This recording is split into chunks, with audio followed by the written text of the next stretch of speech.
Good morning, everyone, and happy Tuesday. I'm here this week to talk about laminitis, which, for those who don't know, is a condition of the hoof. So if you don't have horses or aren't interested in horses, this will not be a video for you.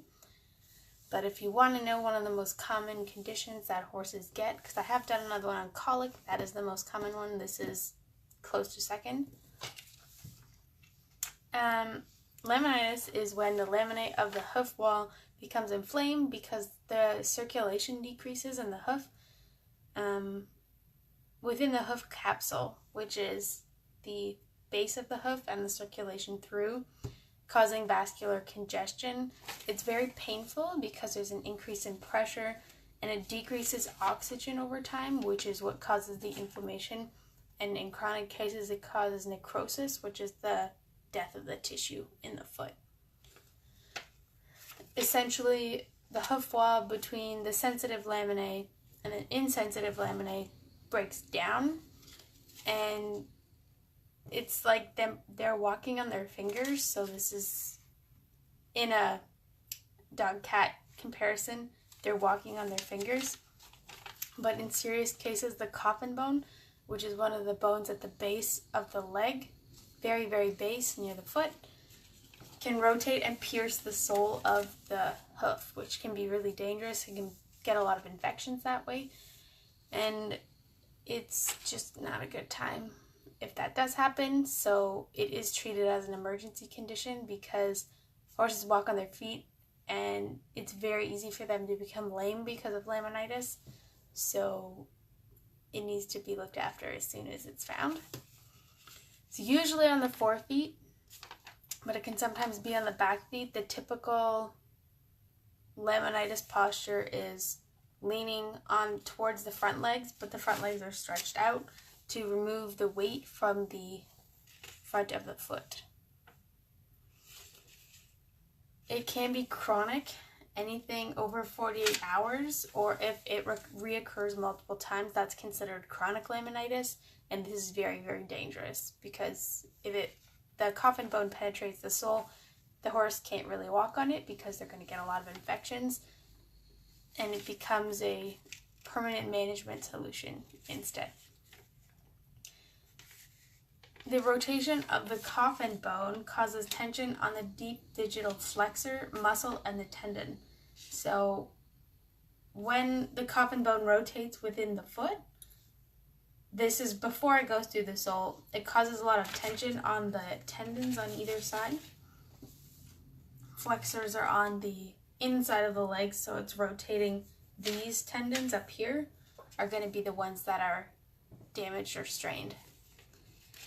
It's related to a lot of conditions, and this is the problem because there's a lot of causes and symptoms and things to look for. It's related to heart conditions, endocrine issues, kidney problems, hypertension, and fluid and electrolyte imbalances. But in terms of causes, there's so many things that cause laminitis, including carbohydrate overload. So if they're eating too much, that can cause laminitis because their body processes slow, and because they're grazers, right? If they eat too much too fast, there's going to be too many sugars when their body breaks it down, and that's not going to help. Cold water chugging, if they drink cold water after exercise, that can shock their system. Overwork on hard surfaces. This one's common because, again, they do walk on their feet, all four, just like dogs and cats.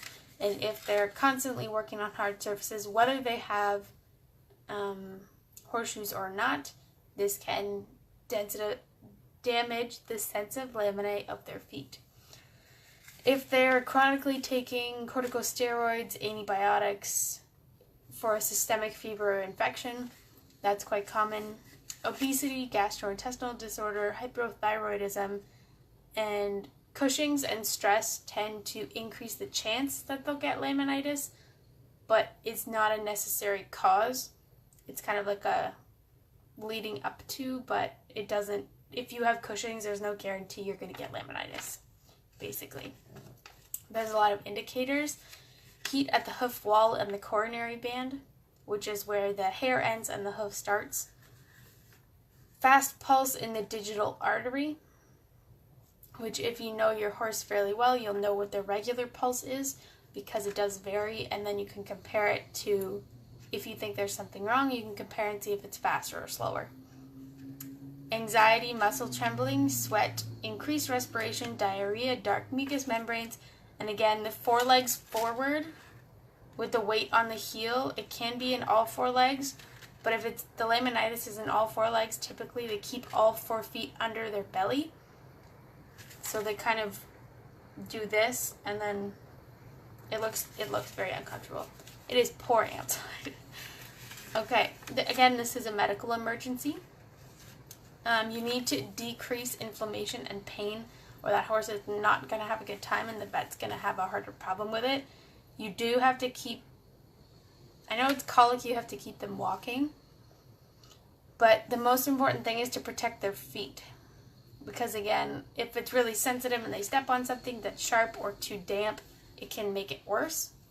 So you can use wedges, pads, or wraps. Make sure they're standing on soft ground. So dry sand is usually a good way to go. Typically, if they're standing on damp things, it can increase the chance of infection in their foot.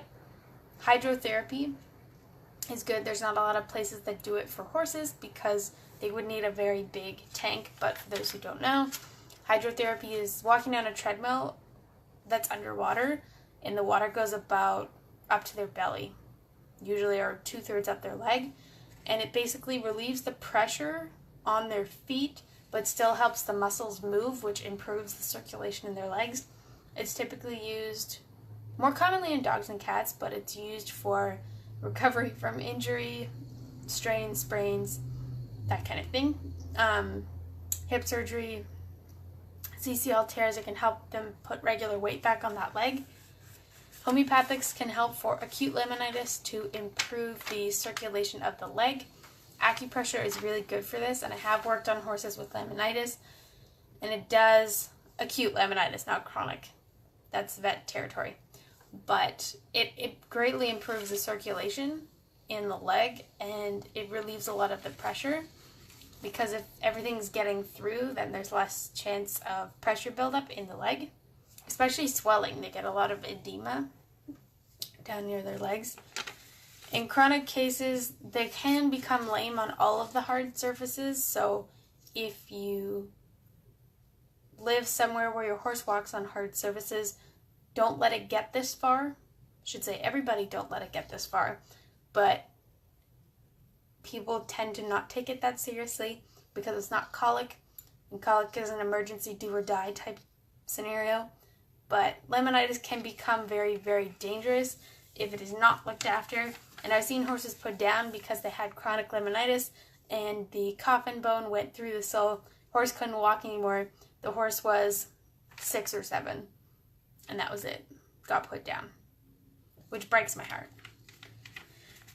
In chronic cases, there's also a change in the angle of the hoof wall, which can be really dangerous because the tissue won't situate properly, and that can break down the strength of the laminae, and that's, again, not good. Rings on the hoof wall, a flattened or dropped sole. You can find out if your horse has laminitis by having a vet come and do x-rays on the hoof of the foot. They can actually tell if the coffin bone has started to rotate or not and help you with that. But it takes 9 to 12 months to regrow the hoof, so it will be a long process if it gets to process from acute to chronic. So do make sure to check. Typically it's more common in horses that work outside in wet conditions and schoolies because they don't always get their hoofs cleaned if they're not ridden every day. But making sure that their hoofs are clean is a good start. But again, I listed all of the symptoms and causes. Those are good things to look out for. When I got Kaya, I learned some of the most basic emergency conditions. I did do pet first aid twice because I was due to recertify, but making sure that you know what the emergency conditions look like and when to take your pet to the vet or call the vet is really important. And the poison hotline, that one comes in handy too. But do make sure you have these numbers in your phone if you need it, in the closest emergency vet if your vet is not the emergency vet. But it's really important. Keep an eye out for that next week. I'm going to talk about tools of my trade because a lot of people want to know what my equipment looks like, what I use as a young entrepreneur to handle all of it, because I don't have an assistant or a secretary to do some of the admin stuff or graphics or website or stuff like that. I do it all myself, and people want to know how, so we're going to talk about that next week. And I have a little bit of news to share next week, but we'll get to that then. Have a fabulous rest of your week, and I will see you next Tuesday.